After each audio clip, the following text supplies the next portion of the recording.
Bonsoir et bienvenue dans le monde de demain. La production robotisée évolue constamment. Aujourd'hui, capable d'assumer des tâches complexes et répétitives, ces systèmes intelligents apportent toujours plus de valeur ajoutée dans l'industrie genevoise. Adaptation de la fabrication de produits finis en fonction de la demande, réduction du temps de production, multiplication des points de contrôle et limitation des interventions manuelles, les robots intelligents personnalisés sont de plus en plus interconnectés aux autres machines. Alors, quelles sont les avancées dans ce domaine à Genève? Comment forme-t-on la nouvelle génération pour ces métiers en pleine mutation? Reportage Colline Hutz et Nicolas Grangier. Les robots collaboratifs ou dotés d'intelligence artificielle, l'industrie ne doit pas en avoir peur.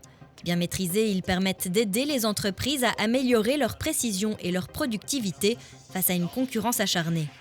Ils sont souvent le fruit de talents locaux ou d'un savoir-faire académique. La société technologique LEM a récemment déménagé dans un siège high-tech à Meyrin.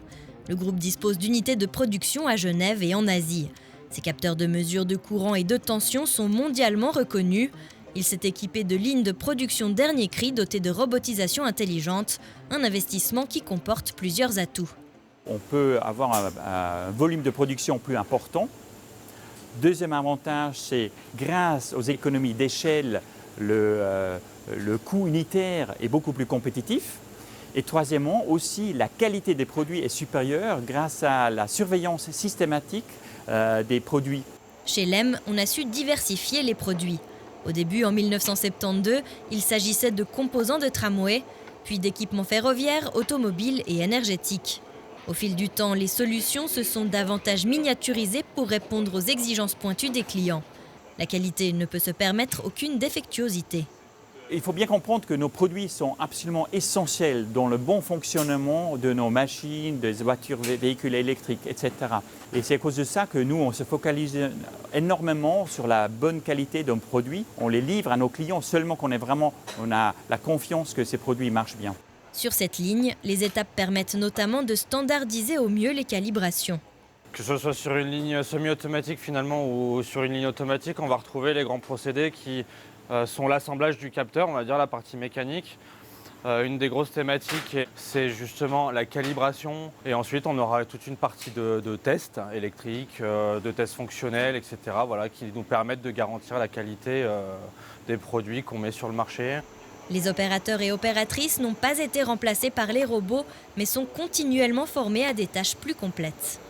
On a digitalisé certaines de nos fiches de poste, de façon à ce qu'elles aient l'information mise à jour en temps réel sur la ligne de fabrication, ce qui leur permet finalement de suivre ce qu'elles font et finalement de s'approprier pleinement le produit qu'ils vendent aux clients. Cette autre machine est capable d'usiner de façon personnalisée des ASICs, des pièces de composants standards, et ceci en quelques secondes contre de longues minutes auparavant. Coté en bourse, LEM a ainsi doublé ses volumes en 5 ans. Deuxième exemple de robotisation à succès, Selexis, fondée en 2001. Depuis 2 ans, l'entreprise est installée dans le bâtiment Stellar de Plan-les-Ouates avec ses 90 collaborateurs. Ce leader mondial dans le développement de lignées cellulaires est à mi-chemin entre le laboratoire et la production industrielle, dont l'un des partenaires réside dans le même immeuble. Notre technologie repose essentiellement sur des lignées cellulaires de mammifères, donc une lignée propriétaire qui est la lignée CHOEM, et également l'utilisation de technologies qui permettent l'intégration d'éléments génétiques qui, eux, vont permettre d'optimiser les niveaux d'expression de nos protéines recombinantes. Doté d'équipements de pointe et de dernière génération, Selexis dispose depuis peu d'une technologie robotisée.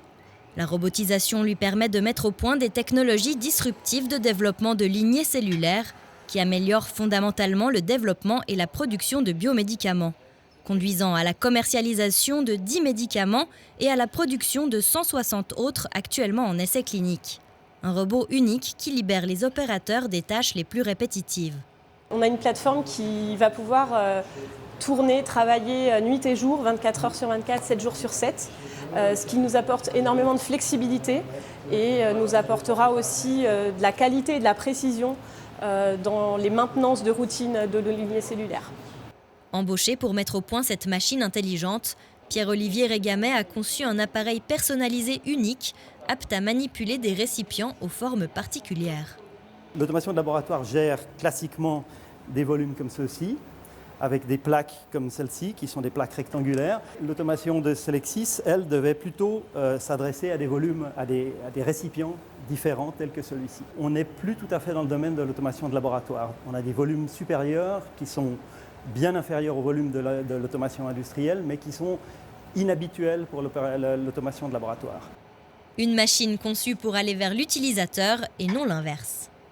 Il a fallu vraiment demander aux gens de la culture cellulaire ce qu'ils souhaitaient avoir pour les décharger des tâches routinières et de quelle manière on pouvait faire ça sans remettre en cause leur pratique et leur manière de faire. Grâce à cet apport, des métiers spécifiques sont apparus dans ce milieu. Et grâce à ces avancées uniques, Selexis a conclu des accords avec les plus grandes pharma ou groupes biotechnologiques, mais aussi avec des startups prometteuses et organismes publics. 2 exemples de domaines différents qui prouvent encore une fois que très discrètement, les compétences genevoises influent sur l'utilisation de nos voitures ou sur notre bonne santé. Michel Loria, bonsoir. Bonsoir. Vous êtes professeur enseignant dans les filières de microtechnique et génie mécanique à l'EPIA. Vous faites également de la recherche en robotique pour de nombreux domaines de l'industrie. Alors en quelques mots, comment s'organise le laboratoire de robotique ? Alors, le laboratoire de robotique à EPIA fait partie de l'Institut des sciences et technologies industrielles. Et nous sommes 2 professeurs donc, à la tête de ce laboratoire. Nous avons 5 assistants qui s'occupent en fait, de réaliser les projets sous notre supervision. Et à travers ces compétences, nous prévoyons en fait, d'utiliser des étudiants pour réaliser nos mandats. Est-ce que vous auriez quelques exemples de projets et sur quel secteur vous menez ces projets ? Tout à fait. Donc, nos secteurs sont très pluridisciplinaires. Nous travaillons à la fois pour le domaine biomédical, tout comme pour le spatial, où nous avons également des exemples de projets dans le domaine de l'industrie locale, régionale. Par exemple, récemment, nous travaillons avec la SFITS, qui est en fait une fondation qui s'occupe d'innovation et de recherche et de formation pour les chirurgiens au HUG. Et dans ce cadre, en fait, il y a un chirurgien qui nous avait contacté car il souhaitait améliorer sa technique d'opération chirurgicale pour l'épaule. Et nous avons mené avec lui un certain nombre de projets de recherche grâce à la robotique qui ont permis en fait d'améliorer son geste chirurgical. La robotique est un domaine qui est de plus en plus transverse. Quelle est finalement l'importance de la transdisciplinarité dans la réalisation des projets ? Alors, ce qu'il faut savoir tout d'abord, c'est qu'un projet de robotique vient souvent de l'extérieur, donc de personnes qui sont non roboticiens. La robotique, en fait, vise à automatiser des tâches, des actions qui sont généralement faites par des humains. Et cette automatisation passe par une étude d'abord mécanique du problème. On va ensuite vouloir instrumenter la machine pour ensuite prendre les bonnes décisions afin que cette dernière puisse au bon moment effectuer les bons gestes aux bons endroits sur finalement ce qu'on appelle la matière d'œuvre afin d'y ajouter de la valeur ajoutée. Alors concrètement, nous avons eu par exemple récemment une entreprise qui souhaitait améliorer en fait son cycle de production. Donc nous sommes intervenus sur un certain nombre d'étapes dans le procédé de fabrication où nous avons pu proposer des solutions technologiques. Nous avons donc fait de la conception mécanique, de l'instrumentation, nous avons créé une armoire de commande pour que cette entreprise ensuite puisse disposer de cet outil afin d'optimiser le rendement de sa production. Combien de compétences autour de la table ? Alors, on peut parler d'une dizaine de compétences, voire une quinzaine, selon le type de projet. Ça va du mécanicien à l'informaticien, en passant par la personne qui va s'occuper de la partie ergonomique de la machine. Et ce qui est très important dans ces projets, c'est que le partenaire client est très, très impliqué dans tout le processus de développement de la machine, de la solution. Alors justement, quelles sont les démarches pour rentrer en matière pour faire un projet avec l'EPIA dans le laboratoire de robotique ? Alors, en fait, plus particulièrement au niveau de l'école, nous avons un portail R&D. Et n'importe quel industriel ou institution publique ou non publique peut en fait s'adresser à nous. Donc, si votre projet implique de la conception mécanique, de l'automatisation, vous serez automatiquement mis en relation avec nos services.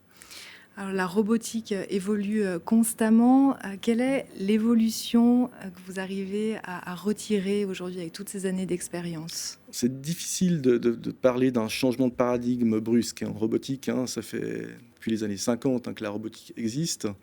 Et l'évolution a quand même été assez lente, mais constante.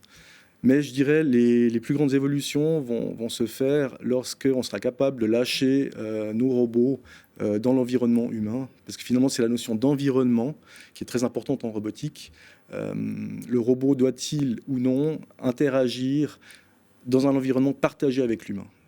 Et c'est dans le cadre de situations, on va dire, non prévues initialement par la personne qui va programmer le robot, que va se faire la différence. On voit aussi une évolution des métiers dans la robotique. Comment est-ce que vous adaptez vos filières de formation? Donc, on va se concerter au niveau national, puis au niveau de toute la HES, donc la Haute École Spécialisée de Suisse occidentale. On va se concerter pour pouvoir faire évoluer nos programmes d'enseignement afin d'y faire rentrer les nouveautés, car le monde va très très vite et nos jeunes en fait, qui sortent avec leur diplôme d'ingénieur doivent répondre aux besoins du travail. Et nous sommes en fait à l'écoute de l'industrie locale, régionale, afin de faire évoluer nos programmes dans ce sens. Et ces jeunes, ils sont attirés par le métier de la robotique? Oui, bien sûr, de plus en plus. On voit de plus en plus de jeunes fascinés, curieux, avec une envie d'apprendre. Savoir concevoir une machine, finalement, c'est quelque chose d'incroyable, de passionnant. On donne vie, quelque part, à de la matière. Et je dirais c'est ça qui attire la plupart des jeunes, je pense. Michel Loria, merci beaucoup. Merci à vous. Et merci à vous de nous avoir suivis et on se retrouve tout prochainement sur L'Aimant Bleu.